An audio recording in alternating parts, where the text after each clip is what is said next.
કારણ કે મિત્રો તમને ખબર છે કે આ 150 રૂપિયા મણ વેચાણેલું છે આ લાલ, અને 1200 રૂપિયા મણ વેચાણેલા છે એક વખત, અને બાકી મેજોરિટી 300 થી માંડી અને 500-600 ની વચમાં આના ભાવ રહેતા હોય છે। 2.5-3 વીઘા જે જમીન છે એમાં જે છંટકાવ કરવાનો છે તે આપણે બુધેલ એક્સપોર્ટ ક્વોલિટીનું સફેદ બિયારણ વ્હાઇટ જે આવે છે તે આપણે એનો છંટકાવ કરવાનો છે। તો નમસ્કાર ખેડૂત મિત્રો, હવે આપણે ગઈકાલે જે કાળું બી છાંટ્યું હતું એનું પાણ અહીંયા આવતા પૂરું થઈ ગયું છે, એટલે આ પાંચ વીઘાનું જે પડું હતું એ 5 વીઘાનું ટૂંકમાં કાળું બી આપણું થઈ ગયું છે। જે કાળું લાલ દેશી બી જે આવે એ આપણે અહીંયા 5 વીઘામાં આપણે છાંટી વાળ્યું છે, અને જો પાણી અહીંયા પી ગયું છે ને જે ઉપલી આંકડે છે એમાં થોડુંક બાકી હતું તે પણ હવે પી જવાની તૈયારીમાં છે। અને હવે જે આપણે અહીંયા છંટકાવ કરવાનો છે, જે 2.5-3 વીઘા જે જમીન છે એમાં જે છંટકાવ કરવાનો છે તે આપણે બુધેલ એક્સપોર્ટ ક્વોલિટીનું સફેદ બિયારણ વ્હાઇટ જે આવે છે તે આપણે એનો છંટકાવ કરવાનો છે। હવે ખેતીમાં કુલ એક કાળું સોનું આવે છે, એક સફેદ સોનું। મેં તમને સમજાવ્યું કે સફેદ સોનામાં 3 આઈટમ જે આવે મેન, કે ભાઈ સફેદ તલ, સફેદ આપણું ભેંસનું દૂધ, જો આપણે કારણ કે માલધારી હોય એટલે લગભગ 100% ભેંસો લગભગ બધા રાખતા હોય છે। પછી છોકરા બહાર વૈયા ગયા હોય, સુરત વૈયા ગયા હોય ને એવું હોય કે કોઈ વિદેશ હોય ને ખાલી દાદા દાદી અહીંયા રહેતા હોય તો પણ એકાદી ગાય તો રાખે જ।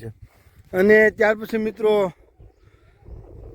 સફેદ આપણો કોટન એટલે કપાસ, એને પણ સફેદ દૂધ કહેવામાં આવે છે। અને ત્યાર પછી જે આ કાળા સોનામાં જે આવે એ મેં તમને કીધું એમ કે કાળા તલ, આ કાળું બી અને સફેદ ડુંગળીનું કાળું બી, આ વસ્તુ કાળા સોનામાં આવે છે।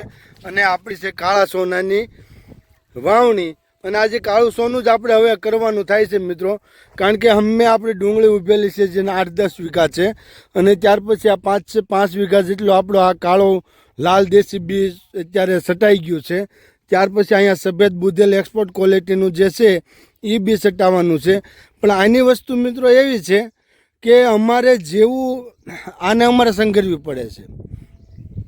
આને અમારે શ્રાવણ મહિનો જાય પછી જ્યારે આપણે સોંપવાનું જે નોરતાનો ટાઈમ આવે એટલે 7મ 8મ જે આવે 7મ 8મમાં અમારે આનો સોદો થતો હોય ને આનું વેચાણ થતું હોય છે। પણ જેવા સફેદ જે બી છે એ ચોમાસા પહેલાં અમારું વેચાઈ જાય છે।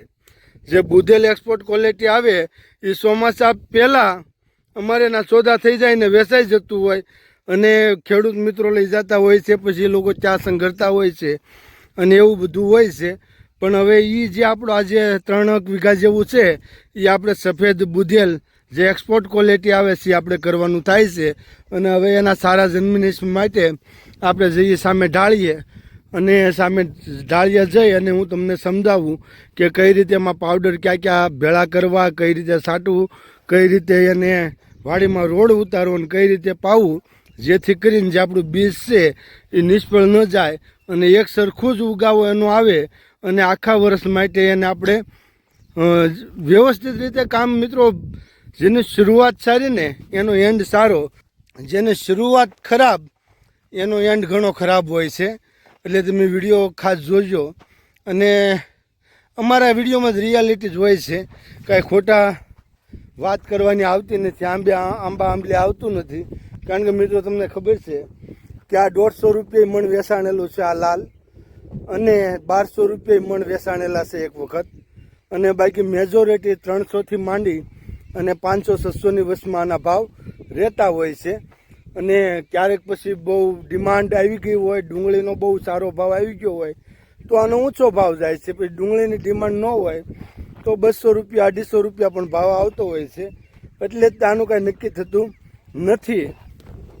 પણ તમારે 2 પાંદડા ખેડૂતોને થવું હોય તો તે 100% કાજી, આ કળી કરાય અને એક ડુંગળી કરાય, આ 2 વસ્તુમાં ખેડૂતનો દીકરો છે એને ક્યારે સફળતા મળી જાય એનું કાંઈ નક્કી રહેતું નથી, અને લગભગ સફળતા મળે છે। કારણ કે આ સિવાયના બીજા કોઈ ઘઉં, બાજરા, ચણા આવું કરે કાંઈ એના શું કહેવાય લટ્ટા ન લાગી જાય, સટ્ટા એમ કહીએ ને આપણે કે લક, એક જાતનો લક, તો લક આમાં લાગી જાય ખરો। અને ઘણી વખત બધા ડુંગળી કરતા તમામ ખેડૂતોને આમાં લક એનો લાગી ગયેલો છે, કિસ્મત એના બદલી ગયેલા છે. પણ હવે આપણે મુદ્દાની વાત કે પહેલાં આપણે સામે ઢાળીએ જઈ અને આપણું કામ શરૂ કરી દઈએ. આપણે આ ડ્રમ લીધું છે, ત્યાર પછી આ એક આપણે ભૂકી લીધી છે સફ્લિલાઇઝર, કાર્બેઝિયમ 12% અને મોનકોજબ 63%. અને ત્યાર પછી એક ડ્રમ લઈ લીધું છે આપણે આ પાણી ભરવા માટે. અને ત્યાર પછી આપણે પાણીની બવણી, આપણે ખાવાના સોડા અને આપણા સફેદ એક્સપોર્ટ ક્વોલિટીનું બિયારણ છે. એટલે પહેલાં આપણે 10 કિલો સફેદ એક્સપોર્ટ ક્વોલિટીનું બિયારણ જે છે એ લઈ લઈએ છીએ. આ 20 કિલોનું બોક્સ છે, અંદાજે હું 10 કિલો લઈ લઉં છું અડધું. આ અંદાજે 10 કિલો આપણે બી લઈ લીધું છે. અને એની અંદર આપણે આ મેન્કોજેબ નાખવાનું છે, જે યુપીએલ કંપનીનું છે, તેનો પાવડર નાખી દેવાનો.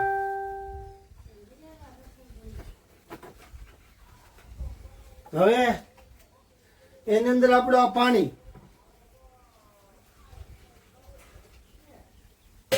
અને આપણે વ્યવસ્થિત રીતે એને ઘો તૈયાર કરીને હલાવી નાખીએ. આને મિત્રો જો ગ્રામ પ્રમાણે એમ આવે છે, પણ એવી આપણે ધમાલ કરવાની જરૂર નથી. આપણને એવું લાગે કે આપણું બી એકદમ લીલું થઈ જશે એટલી ધમાલ કરવાની છે.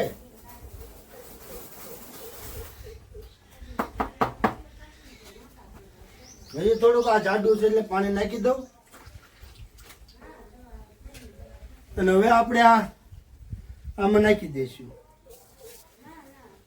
હવે આનું ઢાંકણું આપણી પાસે નથી, અત્યારે હાજરમાં તો ખોવાઈ ગયું છે, એટલે મોજા પણ નથી. આપણે મોજા તો એને હું છે ને થેલી પહેરી અને વ્યવસ્થિત અંદર હલાવી અને બિયારણ અને મિક્સ કરી દઉં છું, જેથી કરીને વ્યવસ્થિત રીતે મિક્સ થઈ જાય.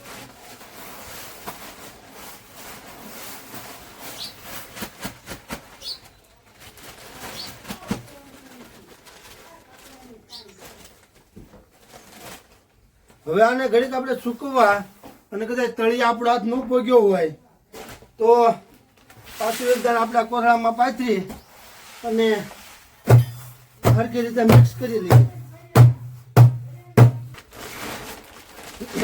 તો હવે મિત્રો આપણે આને નીચે નાખી દીધું છે, તો વ્યવસ્થિત રીતે એને આપણે મિક્સ કરી નાખીએ, કારણ કે ડ્રમમાં અંદર પૂરો હાથ ન ગયો હોય. ડ્રમનું ઢાંકણું આપણું ખોવાઈ ગયું છું, એટલે બેસી અને વ્યવસ્થિત રીતે આને આપણે એકદમ હલાવી નાખીએ.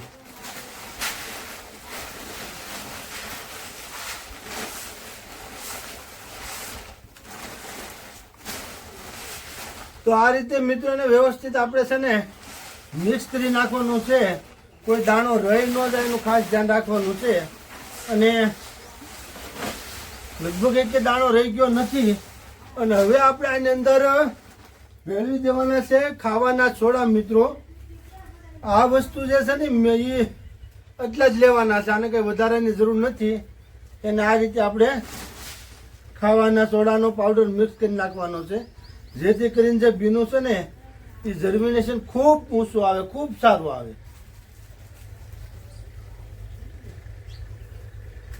કારણ કે જેવા તમે આ પાણીમાં અને આ બિયારણ થોડુંક ભીનું છે અને આપણા પાવડર નાખ્યો છે, એટલે હવે જેવા આપણે બિયારણને જો હાથે અડો ને તો તરત તમને એ વસ્તુ એમ લાગે કે આ ગરમ છે, એટલી તાકાત પાવડરમાં છે મિત્રો. અને એ આપણે મિક્સ કરી દીધો છે સાથે અને ભેળવી દીધું છે. આને હવે કલાક માટે આપણે તડકે સૂકવવા મૂકી દઈએ છીએ.